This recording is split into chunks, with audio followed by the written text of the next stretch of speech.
கல்யாணத்துக்கு அம்மா ஒத்துக்கலை, வயசு வித்தியாசம், இந்த மாதிரியா அன்பே வா சீரியல் நடிகர் விராட் பார்த்தீங்கன்னா ஒரு சில விஷயங்களை உருக்கமாக ஷேர் பண்ணியிருக்கிறாரு. ஸோ சன் டிவியில் ஒளிபரப்பாகிட்டு வர அன்பே வா சீரியல் மூலியமாக பிரபலம் அடைந்தவர் தான் நடிகர் விராட். ஸோ இன்னைக்கு பார்த்தீங்கன்னா அவர் காதலிச்சுட்டு வந்த நவீனா அப்படிங்கிற பெண்ணை திருமணம் செஞ்சிருக்கிறாரு. இவங்களுடைய திருமணம் மகாபலிபுரத்தில் நடந்தது. திருமணத்துக்கு அப்புறமா பேட்டி ஒன்றில் கலந்துக்கிட்ட விராட் தன்னுடைய காதல் வாழ்க்கை குறித்து இப்போ மனம் திறந்து பேசியிருக்கிறாரு. அதில் தன்னுடைய திருமணத்துக்கு தன்னுடைய அம்மாவே சம்மதிக்கலை அப்படின்னும், அதுக்கப்புறமா வீட்டில் நடந்த பிரச்சனைகள் குறித்துமே விராட்டன் அவங்களுடைய மனைவி வந்துட்டு பேசியிருக்கிறாங்க.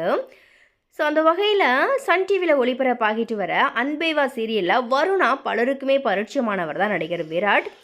இவர் நவீனா அப்படிங்கிற பியூட்டிஷியனை காதலித்து திருமணம் செஞ்சுருக்கிறாரு. இந்த நிலையில தான் இவங்களுடைய திருமணத்துக்கு ஆரம்பத்தில் விராட்டோட வீட்டில் சம்மதிக்கலையாம்.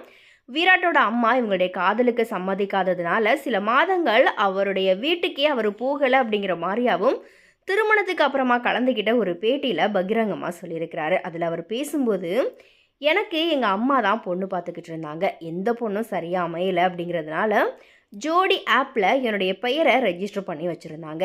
எனக்கு அதில் பெரிய அளவில் விருப்பம் இல்லாமல் இருந்துச்சு. அந்த நேரத்தில் தான் நவீனா வீட்லேயும் அவங்களுக்கு மாப்பிள்ளை பார்த்துட்டு இருந்திருக்கிறாங்க. ஒரு முறை அவங்களுடைய அம்மா, நீ யாரையாச்சும் காதலிக்கிறியா, இல்லைனா உனக்கு எப்படிப்பட்ட மாப்பிள்ளை வேணும்னு சொல்லி இந்த மாதிரியா சொல்லி பேசிகிட்டு இருந்திருக்கிறாங்க. அந்த நேரத்தில் வீட்டில் அன்பேவா சீரியல் ஒளிபரப்பாயிட்டு இருந்திருக்குது. என்னை பார்த்ததும் நவீனா, இவரை போல் மாப்பிள்ளை அப்படின்னா எனக்கு ஓகே இந்த மாதிரியா சொல்லியிருக்கிறாங்க.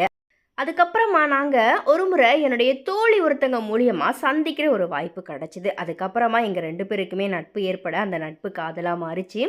அந்த நேரத்தில் நவீனாவோட வீட்டுக்கு நான் போகும்போது கூட அவங்களுடைய அம்மா, நீ அப்போவே சொன்னியே அதே பையன் தானே இது, இந்த மாதிரியா என்னை பார்த்து கேட்டாங்க. ஆனால் என்னோட அம்மாவுக்கு எங்களுடைய காதலில் நம்பிக்கை இல்லை, அதனால் திருமணத்துக்கு சம்மதிக்க மாட்டேன் அப்படிங்கிற மாதிரியா சொல்லிட்டாங்க. நான் எவ்வளவோ எடுத்து சொன்னேன், அவங்க அதை புரிஞ்சுக்கிற மாதிரி தெரியல. அதனால் வீட்டுக்கு போனாலே சண்டை வரும் அப்படிங்கிற மாதிரியா நான் சில மாதங்கள் வீட்டுக்கு கூட போகாமல் இருந்தேன். அதுக்கப்புறமா தான் அம்மா என்னோட காதலை புரிஞ்சுக்கிட்டாங்க. எங்கள் அம்மா என்கிட்ட, நீ உன்னோட காதலில் உறுதியாக இருக்கியா, இல்லை அந்த பொண்ணு மேலே உனக்கு அஃபெக்ஷன் மட்டும் இருக்குதா, நீங்கள் எந்த மாதிரி காதலிக்கிறீங்க அப்படிங்கிறத நான் புரிஞ்சுக்கிறதுக்காகத்தான் நான் உங்களுடைய காதலுக்கு சம்மதம் தெரிவிக்கலை இந்த மாதிரியா சொல்லிக்கிட்டு இருந்தாங்க. எங்கள் 2 பேருக்குமே வயசு வித்தியாசம் அதிகம். நவீனா என்னோட வயசில் பெரிய பொண்ணு, அதனாலேயே எல்லாருமே இந்த கல்யாணம் அவசியமா அப்படிங்கிற மாதிரியா கேட்குறாங்க. அதுலேயும் நவீனாவோட அம்மா கூட எங்கள் 2 பேருடைய வயதை காரணம் காட்டி திருமணம் வேண்டாம் அப்படிங்கிற மாதிரியா தான் சொன்னாங்க. ஆனால் இப்போது எங்களுடைய எல்லாருடைய சம்மதத்தையுமே பெற்று நாங்கள் திருமணம் செஞ்சுக்கிட்டு இருக்கிறோம் இந்த மாதிரியா கண்ணீர் மல்க விராட் வந்து பேசியிருக்கிறாரு.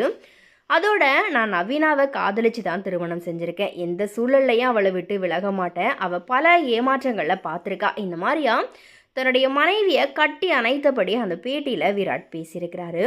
இந்த வீடியோவுக்கு ரசிகர்கள் பலருமே இவங்களுக்கு திருமண வாழ்த்துக்களை சொல்லிட்டு வராங்க. ஸோ எனிவே நம்ம சேனல் சார்பாகவும் விராட் அண்ட் நவீனாவுக்கு திருமண நாள் வாழ்த்துக்கள்.